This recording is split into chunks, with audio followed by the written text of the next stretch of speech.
tungkol sa silent stroke. Ito yung kakaibang klaseng stroke na na-stroke na yung pasyente pero hindi pa alam ng kamag-anak, hindi pa rin niya alam. Normally, alam natin yung stroke, diba? Ang mga taong na-stroke, yung tunay na stroke na nakita nyo, hindi nagagalaw yung kamay, o minsan hindi makasalita o namamanhid yung katawan, napaparalyze yung kalahating parte ng katawan. Yan ang malinaw na stroke na nakikita natin. Pero ayon sa pag-aaral, mas madalas yung silent stroke. Ibig sabihin, na-stroke na yung pasyente pero hindi alam ng kamag-anak, hindi rin niya alam kasi sobrang konti o halos walang sintomas. Ganito po kasi nangyayari sa stroke. Ito yung utak natin, ito yung brain natin. Depende kung anong magbabara na ugat dito sa utak natin, merong parting namamatay dito sa utak. Okay, ito yung kabilang side eh. So, kunwari ito yung utak natin, may frontal lobe, may parietal lobe, may occipital lobe, iba't ibang mga parte, iba't ibang ginagawa para sa katawan. Kadalasan tinatamaan dito sa may gitna. Pag dito sa may gitna, yun yung napaparalyze yung kamay, yung hindi makagalaw, nangingibi yung muka. So yun po, obvious na stroke, diba? Kita ng lahat. Pero minsan kasi, ang nagbabara, yung mga maliliit na ugat. Minsan may maliliit na ugat dito sa harap sa frontal lobe. Yan, walang halos di mo mamamalayan yan. Kasi nagagalaw yung kamay, nagagalaw yung paa, hindi namamanhid. Pero nag-iiba lang yung sintomas. Explain ko mamaya. Merong mga tao, merong mga maliliit na stroke, hindi nila alam. Paano to nalaman? Nakikita po to sa CT scan or MRI.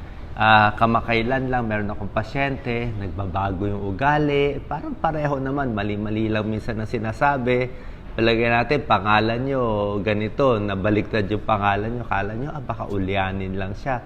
Pero, nung ginawa namin ng MRI, nakita, maraming maliliit na stroke. Okay? So, itong mga silent stroke, mas madalas sa tunay na stroke. 14 times more common ang silent stroke. Kadalasan ang tinatamaan senior citizen, pero meron ding mga mas bata na nagkakaroon ng silent stroke. Sino po ang at risk? So, sino sa atin ang posibleng magkaroon ng silent stroke? Minsan sa harap o dito sa mga tabi-tabi na hindi natin alam. Ito po risk factor. Number 1, yung mga may high blood. Okay? Pag mataas ang blood pressure nyo, siyempre, mataas yung blood pressure, mas tumitigas yung mga arteries natin, mas posibleng kumipot yung malilit, mas na-stroke. May high blood, mataas ang cholesterol, alam niyo naman, di ba? Mamantika, matataba, mataas ang cholesterol, mas nagbabara, gumagamit ng droga, siyempre drug use, sobrang stress ang trabaho, mas na-stroke din. Siyempre, pag na-stress, kasama na yung high blood yan eh. May diabetes, okay? Mga may diabetes, nasisira din yung mga ugat. Sigarilyo, yan, number 1 risk factor. Yung mga smoker, naninigarilyo, at yung dati nang may stroke o may mga bara-bara sa ugat. Isa pa, yung irregular yung tibok ng puso, yung tinatawag na atrial fibrillation. Ito siguro yung mga may ganitong pasyente lang may alam. Abnormal heart rhythm to, nagloloko yung tibok. Atrial fibrillation, imbis na lab-dub yung tibok ng puso, sa kanila tumatalon. Dub, tapos mawawala. Tapos dub, tapos mawawala. Atrial fibrillation, hindi maganda yung bomba ng puso, mas malapot ang dugo, mas nagbabara sa ugat. Overweight, mga matataba, mas nai-stroke. At sedentary lifestyle, yung lagi lang nakaupo, hindi nag-exercise, hindi pinapawisan, hindi dumadaloy ang dugo sa katawan, di ba? Pag hindi maganda daloy ng dugo, hindi rin maganda daloy sa utak. So itong mga taong ito, high blood, high cholesterol, stress, cigarette smoking, irregular yung puso, overweight, tsaka hindi nag-exercise, mas mataas ang risk magkaroon ng silent stroke. So hindi natin alam, sana wala pa tayo nito. Ano komplikasyon? Itong maliliit na bara-bara, parang computer yan eh. Parang nagkaka-virus yung computer mo. Pag konting virus, aandar pa yung computer. Pero pag marami ng virus yung computer, nagkadasira-sira, pag in-on mo yung computer, wala na, magsya-shutdown na. Mag-hang na yung computer. So, tuloy-tuloy na small stroke, ito na magiging diferensya. Yung utak, hindi nagagana. Yung isip, hindi na makaisip. Isa pa, yung galaw, hindi talaga paralyze eh. Parang hindi siya steady sa galaw. Parang matutumba yung galaw. Parang ganun ba? Parang, dati maganda galaw ko. Ngayon, parang wala akong balanse. Ito yung balanse sa likod. Oh. Cerebellum eh. Ito bahala sa balanse. Pag ito nabarahan, mawawalan ka konti ng balanse. Kung maliit lang ang bara, parang mas unstable. At yung salita, parang mas bulol.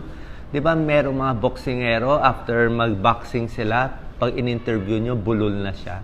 Di ba? Ibig sabihin, medyo nagbabara. Medyo napupunit yung sa utak, kaya nagkakaroon ng parang mild stroke. Kasi itong utak natin, yan ang nagkocontrol sa galaw sa buong katawan. Okay? Dito sa may gitna, yan ang pang-sensory, nararamdaman, sa galaw, sa likod, ang balance, ang mata natin dito sa likod, ang nagkocontrol sa likod. Dito sa harap, pag ito nasira, actually, normal pa rin siya, pero yung ugali, nag-iiba. Parang ano talaga, parang medyo abnormal na hindi mo maintindihan yung ugali. O baka may stroke dito. Ha? Pero may mga tao, abnormal na ugali, wala naman stroke. Ano yun? Ugali talaga yun. So anyway, nakikita lang sa MRI scan. Pero hindi pwede lahat ng tao i-MRI natin. Di ba? Unang-una, mahal. Yung iba, nilalagyan pa ng dye. Yung may dye, minsan ayoko nilalagyan ng contrast dye. Habang MRI, baka siyempre, kahit pa paano, may damage sa kidneys. Pero kung kailangan gawin yung MRI, kailangan gawin. So, hindi pwede lahat yung MRI. Ito lang yung mahuhuli mo na sintomas. Okay? Number 1, nagbabago yung mood. Parang mas mainitin ang ulo, mas irritable. Parang si nanay, hindi na siya yung dating nanay mo. Iba na siya. Nagbago. Hindi naman naging alien. Naiba siya. Iba na mood niya, iba na ugali niya. Bakit ganun siya ngayon? Parang tulala, parang wala sa sarili. So, posible may silent stroke na siya. Yan change in mood and personality. Minsan, hindi mo mahalata. Kala mo, ay tumatanda lang, nag-uulyanin. Pero yung pala, may silent stroke. Pangalawa, yung pag-ihi, pagdumi, kahit papano, hindi na makontrol. Minsan, biglang umihi, di ba? Pero hindi to bata na napapaihi. Yung matanda na to, na hindi na control yung ihi, yung dumi. Kasi ang nagko-control ng yung pagpigil sa utak din natin. Number 3, yung muscle movement, hindi na siya coordinated. Mas natutumba, parang mas walang balanse, mas bumabagsak. Posibleng may nag-stroke na dito. So, lack of muscle coordination. At yung balanse, mas natutumba. Bakit natumba? Ba't natumba bigla? And number 5, makalimutin. Mas nakakalimot. Normally, ito po sikreto. Sa mga nai-stroke, meron tayong 2 memory. Ito, maganda to. Interesting.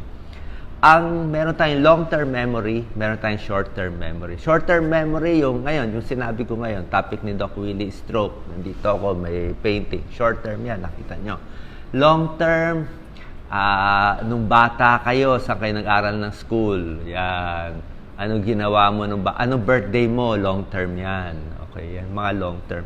So, pag tinanong mo sila, tama yung mga sagot nila. Galing sila sa Nueva Ecija, doon ako pinanganak, birthday ko, kunwari, April 20, ganyan. So, tama lahat. Pero pag tinanong mo yung ngayon, hindi na niya alam. Anong araw ngayon? Ano nangyari nung isang buwan? Hindi na niya alam. Ang namamatay yung short term. Short term. Siguro, anong short term? Siguro last 5 years, 6 years. Wala na siyang alam. Hindi na niya alam. Yung mga namatay na kamag-anak, kala niya buhay pa. Kasi nawala yung short-term memory niya. Yung long-term, hindi nawawala. Yan ang signs ng pwede yan silent stroke, pwede rin yung mga Alzheimer's. So, kung meron kayong pasyente, kamag-anak, baka may edad o above 50, may mga risk factors, pa-check natin sa neurologist. Sila magsasabi kung may bara-bara na. Kasi kung may bara-bara, may gamot po dyan na pang-control konti, kahit papano hindi na dumami yung bara. Okay? Tapos, paano maiiwasan to? Para maiwasan natin stroke, 80%. Ulitin ko 80% ng pagbabara dito, kailangan susundin nyo itong tips. Itong 8 tips, makakatulong makaiwas sa pagbabara sa utak natin 80% of the time. Number 1, sigarilyo talaga. quit smoking, wala ka talagang panalo. Alam panalo, wag na tayo magpilosopo. Pag sigarilyo, talo na talaga. Lahat ng napakita kong pasyente, basta naninigarilyo, mabilis ma-angioplasty, mabilis ma-heart attack, mabilis na stroke. Hindi 100%, pero ano talaga, talo ka doon. So, quit smoking, ha? Kaysa mamatay, tigil nyo na sigarilyo. Number 2, kailangan hindi overweight. Tama lang ang tibang, wag naman sobrang taba. Lalo na kung overweight kayo, 50 pounds, 100 pounds, kailangan talaga magpapayat, number 2. Number 3, yung alat ng kinakain. Yan, talo tayo dito sa Pilipinas, noodles, maalat, lahat maalat, sir. Delata, maalat, di ba? So, yung alat, babawasan yung masyado maalat, dadami ang tubig sa katawan, maraming tubig sa katawan, tataas ang blood pressure, mas magbabara yan. Kasi malakas yung pagbomba. So, bawas alat. Number 4, yung cholesterol ang napakahalaga. Kasi yung cholesterol, yan yung mga nagbabara sa ugat natin. Ano yung cholesterol? Mamantikang pagkain, prito, fried chicken, fast food, french fries. Alam nyo na, lahat prito, di ba? Ano pa ba prito? Siomai, prito. Lahat prito. So, dati, walang prito. Ngayon lang tayo nagka-prito. Kaya kung kumakain kayo, pilitin nyo hanapin yung hindi prito. Hard-boiled egg na lang. Mga pasingaw, steam, di ba? Pa-steam na lang natin. O sinigang, pwede rin, di ba? So, lutong, hindi gumagamit ng mantika. And number 5, kailangan kumain talaga ng 2 tasang gulay, 2 tasang prutas araw-araw. Ganun talaga. Kung gusto niyo 3 tasang gulay, yan ang pinakamaganda. Kasi yung gulay, hindi nakaka-diabetes, hindi nakakataas ng blood sugar ang gulay, nakakabusog, nakakapayat, kasi busog ka pero lang siya, parang fiber lang siya. Parang pansapal lang ba, di ba? Marami ng minerals, vitamins, busog ka pa sa gulay, hindi ka pa tataba. Pero pag kumain ka ng mga solid na kanin o karne o yung mga yung talaga matatamis, mayonnaise, yun talaga. Talo tayo doon. Konting kain mo lang, ang taas ng calories. So, gulay, tapos prutas, mga 2 cups in a day. Ehersisyo. Yung pag-exercise talaga, dapat buong araw, hindi ko sinasabi mag-gym kayo o gumastos kayo. Basta mapawisan lang kayo, siguro mga 30 minutes sa isang araw. Pwedeng maglakad, kung kaya nyo umakyat ng hagdanan, habang nasa office, nasa trabaho, di ba, mas galaw-galaw, maglinis sa bahay, mag-mop, pwede lahat yan. Basta pinapawisan, nag-exercise 30 minutes to 1 hour a day. Kasi pag gumagalaw yung katawan, gaganda yung daloy ng dugo. Nache-check nila yan. Gaganda yung brain flow, mas tatalino, mas magalaw. Kaya mas magalaw ako. Mas magalaw, mas maganda. Huwag lang hihiga, mag-iipon ng dugo, magbabara. Yan, patay. Number 7, healthy diet. Alam nyo na healthy diet, di ba? Pwede ang mani, oatmeal para sa cholesterol, gulay, at iba't iba pa. Okay, brown rice kung gusto nyo. And last tip, bawas stress. Kasi pag sobrang stress, pero hindi rin pwede walang stress. Kung walang stress, boring din ang buhay. Pag sobrang stress, hindi rin maganda. So, tamang-tamang stress lang para excited kayo sa buhay. At last tip, para humaba ang buhay, kailangan may ginagawa lagi. Kailangan gagawa ka ng video, may project ka, may hinahabol ka everyday. Kasi oras na mag-retire kayo, matulog na lang sa bahay, wala na, matutulog na rin yung katawan ninyo. Okay? Sana po nakatulong tong video. Like and share po. Bago tong topic ko, silent stroke. Bihira lang nang didiscuss nito, pero ito 14 times more common than the ordinary stroke.